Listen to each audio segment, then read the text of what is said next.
Does that help answer your question? That helps. Tim, I guess I'm just afraid that there's going to be purchases that we make that are not going to qualify for the forgiveness. Is that what it's called? Well, that's with the PPP. So this is a grant. Like there won't be, you'll have some reporting to do, but there's no like it potentially becoming a loan. You'll just have to report out based on what you spend, and the implications of not reporting, of not spending it on what you've said is it will disqualify you from future grants. But the implications are not the same as like PPP, where then suddenly it becomes a loan. And just to even expound on that a little more, like the difference between the grant and the loan is with the PPP, the onus is on you to prove that your costs are eligible. And so you've got to go line by line and say, you know, these payroll costs are truly eligible. And whatever. When we're talking about a grant, the onus is on the provider. If they don't trust the way you've spent the funds, then they have to come after you, and they've got to dig in and they've got to ask the questions. So, you know, the likelihood that you get questioned on some of these nuances is very, very, very small. So, you know, there's a lot of flexibility you're going to have in how you spend this money. Absolutely. So if I read the recommendations, you know, like it says that the staff should have smocks. So if I buy them smocks, then that would be something that would be, yeah, for sure. And, you know, if I think we need a better vacuum with a HEPA filter, that all that kind of thing would be okay to do. Yes. 100%. Because our cleaning, we're located in a church. So our cleaning and our cleaning supplies are purchased by the church. Mm-hmm. So that's why I'm trying to find other things that we can use the money for. So, yeah. Hey, Tim, Tasha talked about how, you know, if you get the PPP loans, you can still ask for salaries as long as you're not using the same funds for the same salaries. Yeah. That makes sense. Could you expand or Ann talk about that? Because I think that's a huge way to spend the money if you can. Yeah, it's a great point. And that's that was a big shift for all of us CPAs when we find out that Congress was going to extend the PPP forgiveness period. Originally, it was only 8 weeks. So everybody's scrambling to incur as much payroll expenses as they can in the first 8 weeks after getting their loan. Well, now that Congress has expanded that to 24 weeks, for the vast majority of organizations, I mean, you'd have to be in a very unique situation if you won't be able to spend all of your payroll costs or spend your entire loan balance over that 24 weeks on payroll costs. So it's in very, I mean, I don't know your numbers, Linda, but very, very high likelihood that you'll obtain your threshold of forgiveness under PPP in the first, 8 to 10 weeks. And then anything beyond that, you can allocate to this CARES funding. And you can also we can get creative and say, okay, let's do half allocation to PPP and half allocation to the CARES funding through the county or the city over the next 24 weeks. And actually our PPP is spent. Yeah. So we didn't have any problem with that. Perfect. So in your case, not even an issue. But that's what Tasha has kind of come up with, is just a streamlined recommendation. Use salaries for your business interruption cost component. That's really, it's the most universal. It's the least likely to be questioned. It's the easiest to budget for. It's the easiest to report on. Unless you're in some really unique situation where you really don't think you'll be able to expend all of your PPP funds in that 24-week period, then use salaries when you're budgeting for the interruption costs.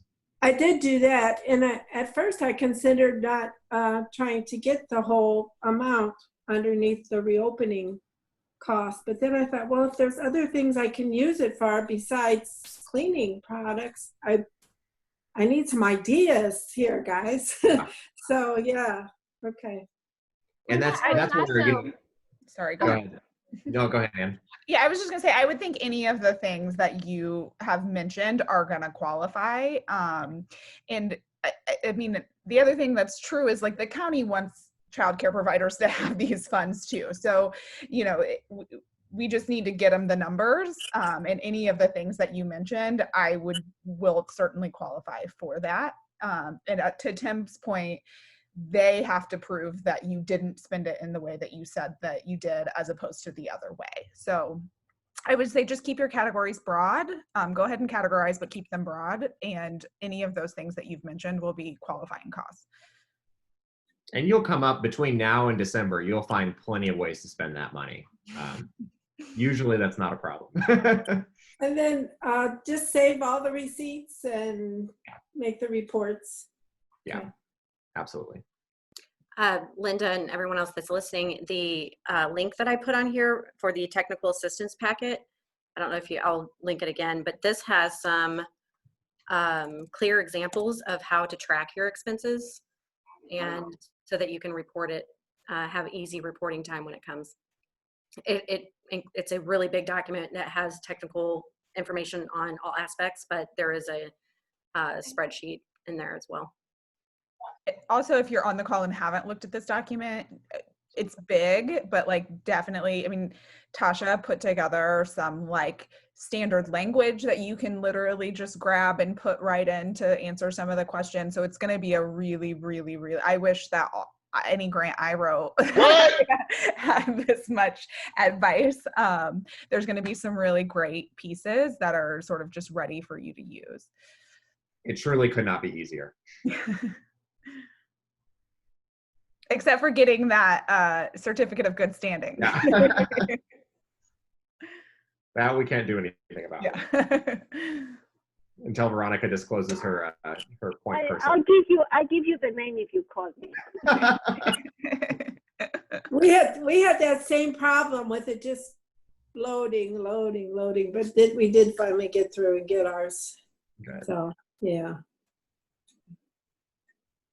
They're also only good for like 3 months most of the time. So, you know, if there's another grant 3 months from now that you want to apply to, you have to get a whole new one. I think on that document that you just shared with the template on how to keep track of your expenses in that, I think I did look at that before. That was on the United for Children website. Okay. And then where it says like invoice number, if you don't really have an invoice number, you just leave that blank. I mean, because she says 1, 2, 3. all right. Yeah. I was confused at first, so I get it now.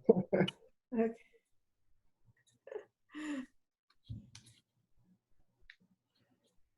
I think I'm almost good to go then. Great. Thank you so much. Mm-hmm.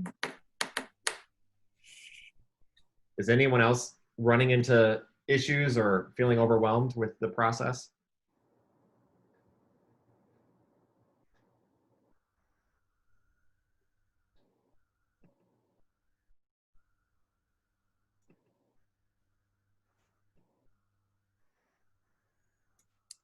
I want to know how many are applying for it out of this group. Or maybe the better question of not, who's not applying for it. Well, this is for the county still, correct, right? Yeah. Yeah, and the cities, Yeah. the cities is Right, open. Yeah, and I think that some of their, they don't have as many restrictions as the county does, which is awesome. But again, especially the financial piece, budgeting and how to create those for any loan or grant that you have to apply for is beneficial, and hopefully that there will be more opportunities for that. I can find the link to the city. I'm just gaining knowledge right now. Sorry, I'm just gaining knowledge and listening to you then. Do we have a projected date for the city one? Okay, you just put yourself on mute.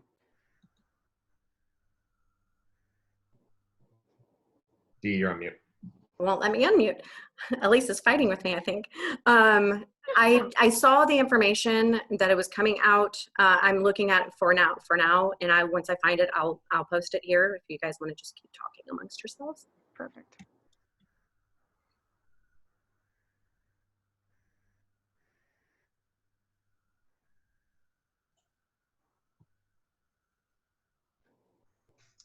Do anybody know how much the certificate of good standing is? That's a good question. It's $10? Is that right? right. Okay, I think thank you. that's right. I mean, I feel like I printed mine from here for free. If you want, do you need to have the seal on it? Is that Have to have the seal on why? it. Yeah. Yeah. So some grant Okay. makers will allow you to like just print it from the online once it's, but the county is requiring, and actually fewer and fewer are even allowing you to do that. Bridget and I at United for Children ran into that earlier this year. But the county is requiring you to get the like certified. That seems a little ridiculous since half the people are not there to certify it, but okay. Well, they are. You just get like a one that it's got like a thing on it. So do they mail it to us or email it? We can print it out, or You It's all get e- email, correct? they mail it to us? You'll No, get sorry, an it's- email.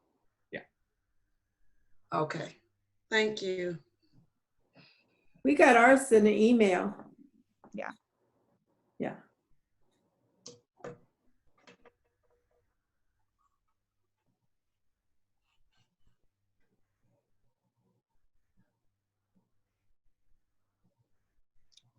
Anybody else have apprehensions about applying?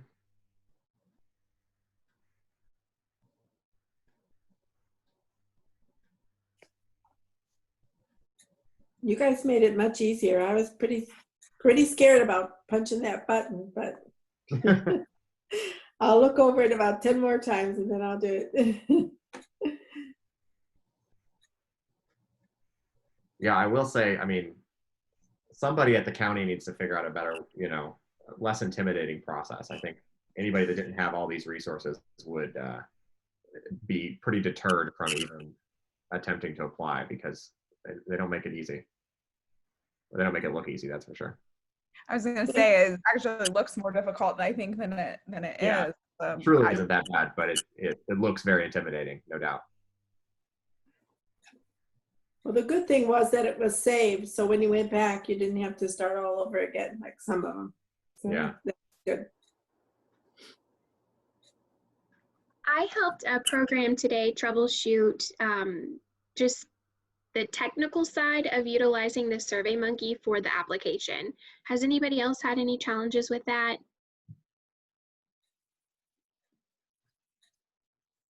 When I scanned some of my documents and then I went back in to look at them in my review, they almost looked like they were like double. Did anybody else have that when they looked at their documents? No.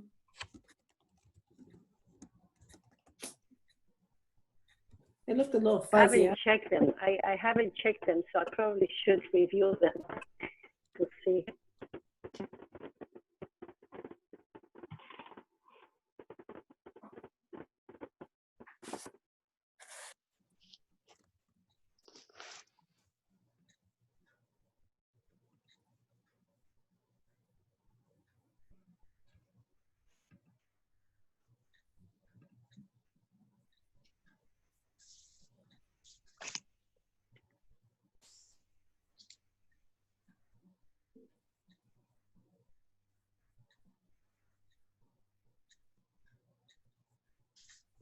Okay, anything else around the CARES grant?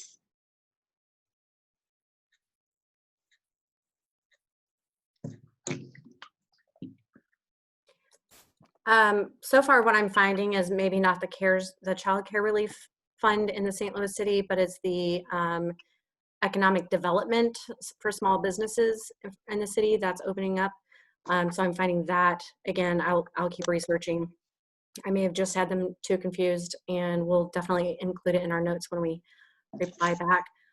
Also, if you know of anyone that is struggling, deciding if they're going to apply for this or not, let them know that we're here to help. And also, the St. Louis County libraries, all of them are open. If anyone needs access to computers to upload their application or scan or print anything, they're open now. And also we have a couple of tentative dates for some workshops that we can look, you can kind of share your applications with us, and if there's anything specific that you're needing additional help with, we're going to be scheduling those for in the next couple of weeks, the week that it's due. And then also Child Care Aware has a bunch of workshops available too. We're all working together to help as many people as possible. And that link that I sent to you in the chat, the first couple of pages is all the dates that St. Louis County Library is open, all the dates that we're offering support, and also Child Care Aware.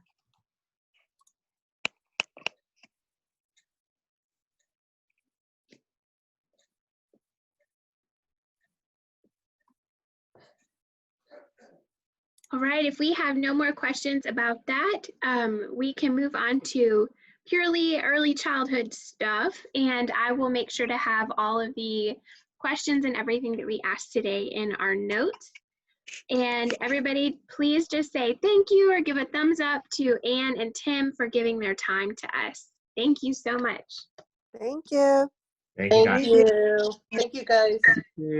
Thank you, thank you, thank you. Thank you. You're welcome. All right, so what is going on in your world? How are things? We'll just open it up for peer-to-peer support and any just general questions that everybody has around childcare.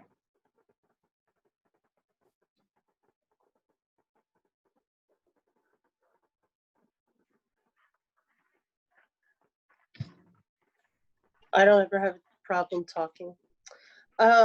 So we're opening up on Monday, so I'm just working through that right now. I'm at work still at 6 something, just been working. We did a lot of work while we were off, so now of course I have to put it all back together.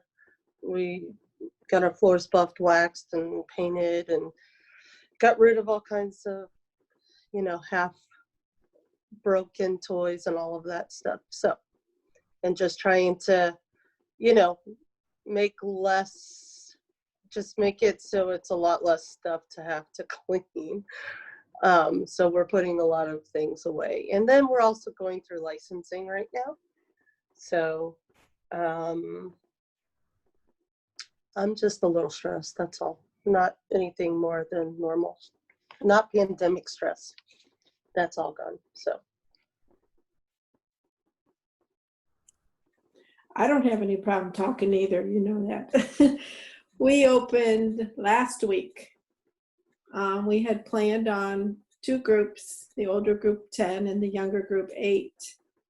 The most that we've had so far is 11. So I keep wondering, did I open too soon? Why did I do this for only that many children? So I've been feeling kind of down about that, but I was really nervous about opening up, but it's gone so smoothly.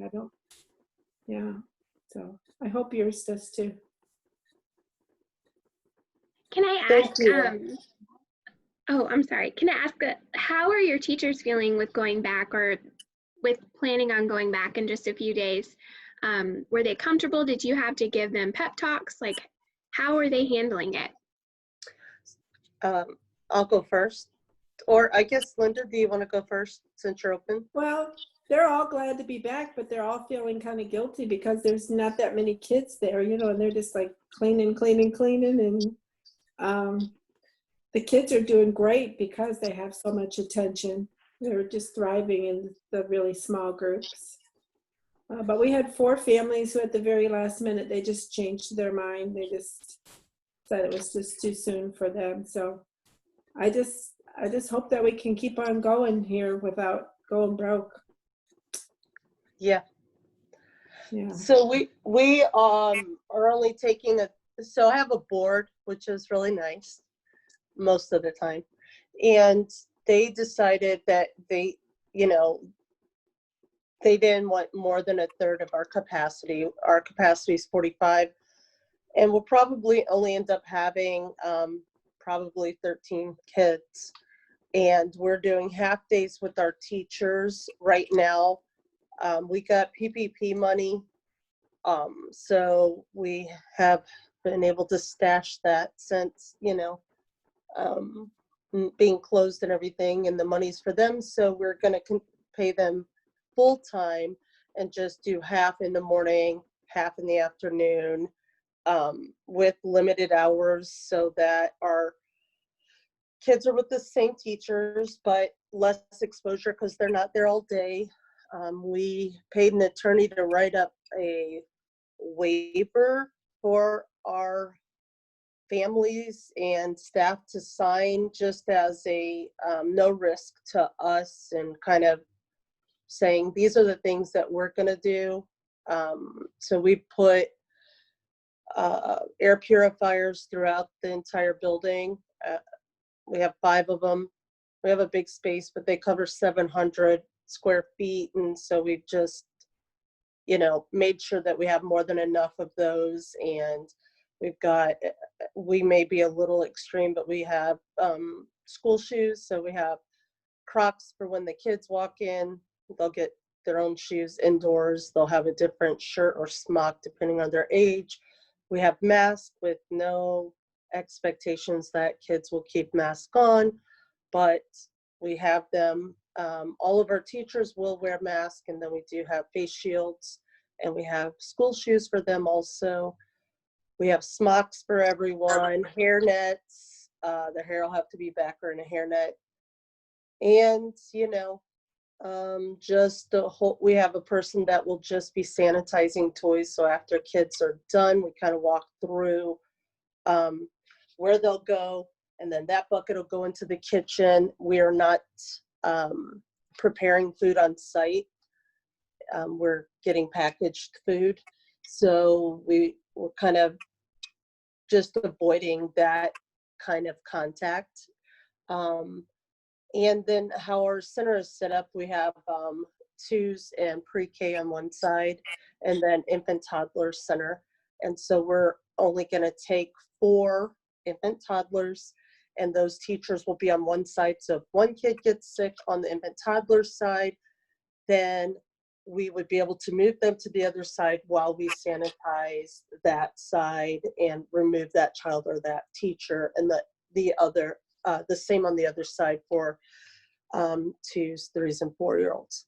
And so even as much as like if a 2-year-old gets sick, we would take them out the front of our door and all the way around to come to my office, not going through the infant toddler side. And we just, you know, again, that helps that we have less kids, right? And that we'd be able to completely close this side and that kind of thing, because we want to be able to trace it and all of that stuff. So, hey, this kid never came in contact with anyone on this side. So if we did get shut down, it would be one side, right? And we'd still, that kind of thing. So some of it seems really extreme, and then, you know, it doesn't. Yeah. We also did half days for the teachers. We have two for each group in the morning, and then 2 for each group in the evening. And our older kids, like our 4s and 5s, we wanted them to wear masks, and we told the parents that we wouldn't stress them out if they couldn't do it, but we would like for them to. And they have been amazing. They shocked me. I could not believe how they wear those masks. They're really good. Better than the teachers. The teachers I was just going to say, are maybe better than miserable, but the kids are just go with the flow.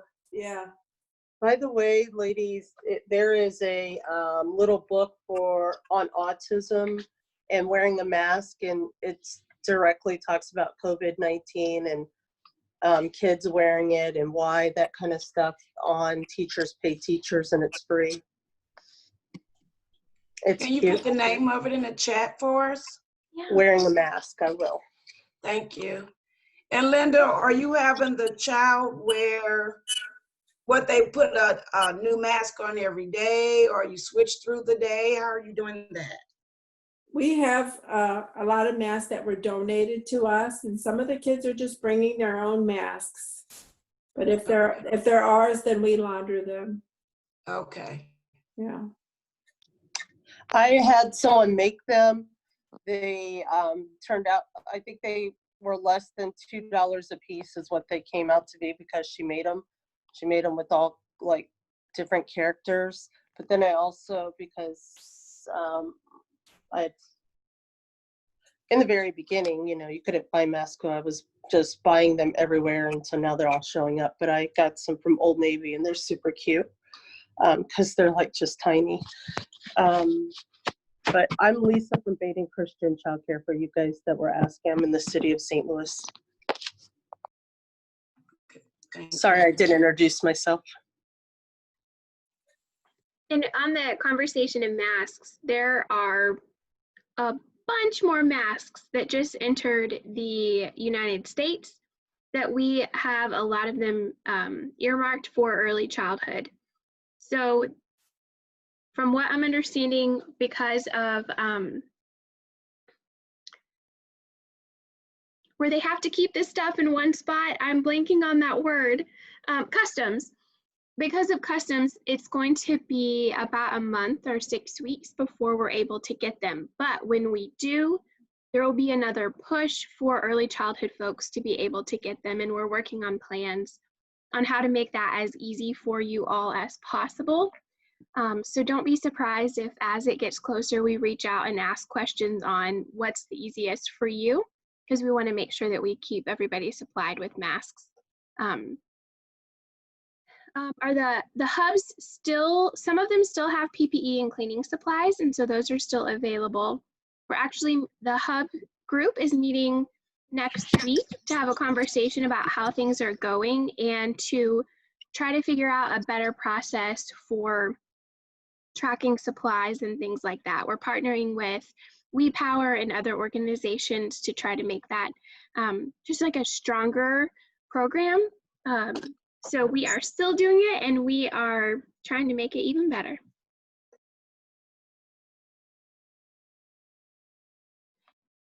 So we have a weekly call also with a few different doctors, and the information is coming back to, we're taking questions from the early childhood field to the doctors and then bringing it back. This week we had some interesting conversations because there's been an uptick in cases. So I wanted to check in with you all that have opened or are about to open. Is there concern there? How are you feeling about that? What's going on? So I talked with my, I don't know if you heard me, but I am a hub in the city and we'll be open tomorrow. We're open every Tuesday and Thursday. But I spoke with my teachers. We had weekly Zoom calls and we kind of talked about it. And our teachers, we're in a high risk area too. So we were in a hotspot area where a lot of our families were kind of impacted by that. They're very low income families, didn't have a lot, there was a lot of misinformation, and then, you know, no information or resources to PPE and stuff like that. And so we tried to help with that as much as we could but it's really hard when there's, you know, misinformation and then trying to backtrack. But anyway, try not to be political here. Anywho, so we, you know, that's one of the reasons that we've stayed closed for so long. And so I only know how to be really honest. So, you know, the 25th of July is when the unemployment stimulus will end. And I think that most of my families, because we were closed, were able to take advantage of that.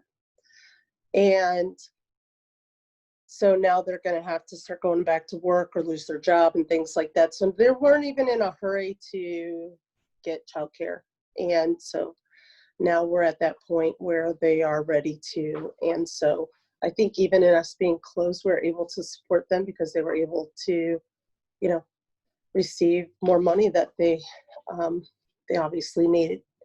But yeah, I think everyone's nervous still, you know,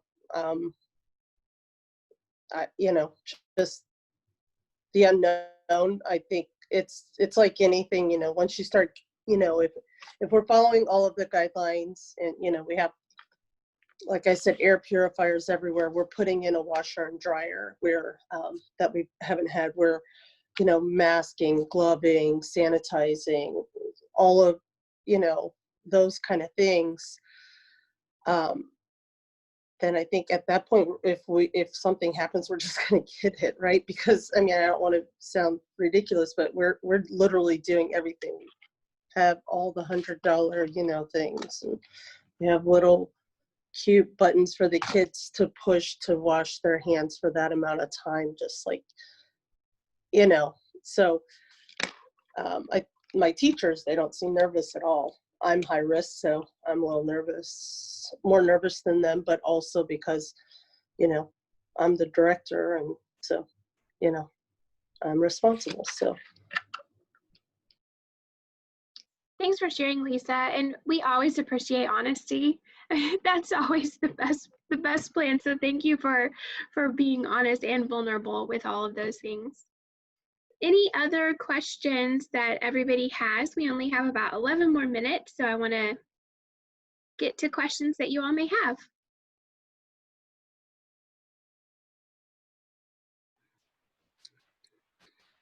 I have a question for Lisa. Lisa, the portable air purifiers, this is Jennifer with Jitterbugs. Did you order those? Are they like the, hi, are they like the, I ordered a few and they're called like Germ Guardians. Is that what you're speaking of?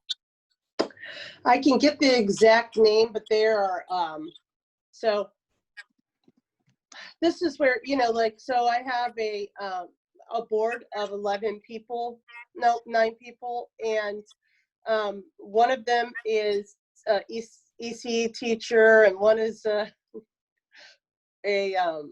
sorry, I left, but a school teacher and stuff like that, and it's great, but then they're also very, very particular, and so they wanted air purifiers everywhere, and then they wanted, and I don't know, this kind of seems silly, but I mean, not really, but we have toilets that didn't have seats on them because the kids always slam them, but they wanted toilet seat covers, you know, kind of thing. But ours we got from Home Depot, which was the only place I could get it because I did not want to support Home Depot again. I'm trying not to be political, but and they were $400 a piece, which we bought 5 of them. Our board didn't care because they wanted them. Mm-hmm. But the freaking filters are $120. And I was like, oh, okay, so that's when I have to replace them, that's gonna be fun. It lasts 6 months. And I'm like, oh my goodness, wash these out? Yeah. Yeah, I was sad about that. I was like, I'll throw some filters in there. I was like, oh no, I won't. I still gotta feed kids, so. Yeah. Okay, thanks. I also I could send you the link, I just don't have them, but. Okay, I also purchased a few of the portable hand washing stations, portable hand washing sinks to put at the entry. Has anybody tried any of that? We're set to open in the next week. I'm just fishing to see if anybody else has tried them. I ordered them off Amazon, and I'm installing them now, putting them at the entry. So we, again, sorry, tell me if I'm hijacking the meeting. We had so we've been here, this is our 22nd year, and we had a huge boiler in a room. We've wanted washer and dryer forever, and now I can use that excuse for washer and dryer because of all this is going on, so I can make a big deal about it. And we finally got this 100-year-old boiler out, no joke. And on the other side of that, because we're already going to have water, my maintenance guy is actually going to put a real sink on the other side of there, a stainless steel one, so that we can wash hands, and it'll be there at all times. And Okay. I wanted to get a portable one, but I couldn't. They were sold out everywhere. I tried in February, March, April, on and on. But he's going to put me one there, and I'm like, okay, we'll turn it off in the winter. But, you know. Okay. And with the washer and dryer, is that purchase, does anybody know if that purchase would qualify toward any of the grant funds? It sure will. Okay, great. I put it on mine. I put it in mine. I mean, I didn't put any sanitizer or any other thing. I just put the washer and dryer. That's what I want. Okay, great, because I'd like to do that as well. Okay, that's good to know. Thank you. You're welcome. Yes, absolutely. And think about the increase in laundry soap that you'll be using as well. So those are all components that make sure to include because it costs a lot. Yeah. Okay. Okay, thank you. All right, unless somebody. I was just going to add for Jennifer, this is Becky with United for Children. I have gone into several classrooms in the past that have used like the portable sinks, and they do tend to work pretty well. And I don't know how big your center is. The biggest thing is that you have to transport the water in and out of it. So think through some of that in terms of how often that's going to have to be refilled, depending on how much it's being used. As the kids are coming and going, and maybe even looking at, is there, a secondary container that you can switch it out pretty easily and quickly, if need be, instead of having to wait, have people waiting and backing up while you're switching those in and out. Okay, good. So, okay. I do have the portable sinks as well. How many kids do you have? Well, the capacity is 50, but how many do you think you might have when you use it? I'm thinking maybe about 15 or so.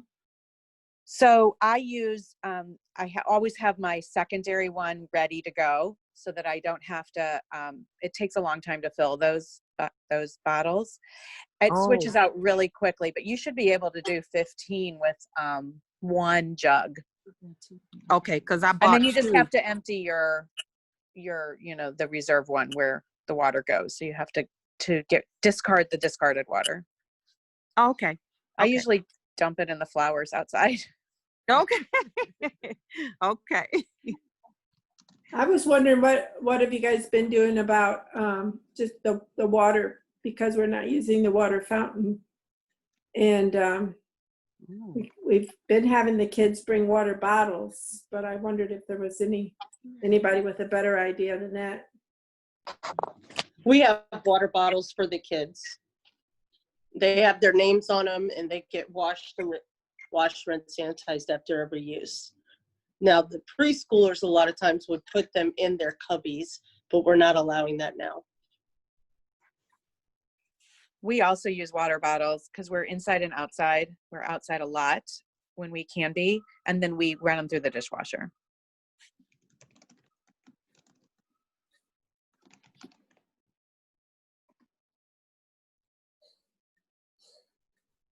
This is great. Any other burning questions?